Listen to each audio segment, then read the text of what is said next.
السلام عليكم أخياركم مانتحاني وولاشينا فلاو قروح مانتحاني ودا سريتا سيدا وشيدان آدكي وشيدان سيدا أنكوكولي سيدا وهاقاجي انتا وانا نيسو قلين دوني إنا نيسو قلين وان شعلا عادي آدايان شعلا لكن أصحابي بيزي أيا اسكا بدن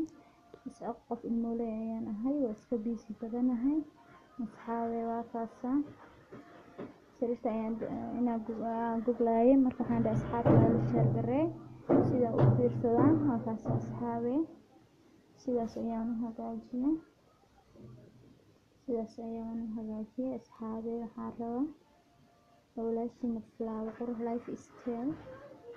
halkaas aad asxaabe iga shidada magaal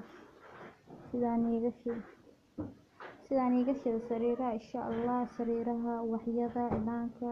cunada inta insha Allah inaan soo geliyo ayaan jeclahay haddii waqtigu ii saamaxo waa kaas asxaabta idinkana like iyo comment iyo share ku dadaala iyo subscribe insha Allah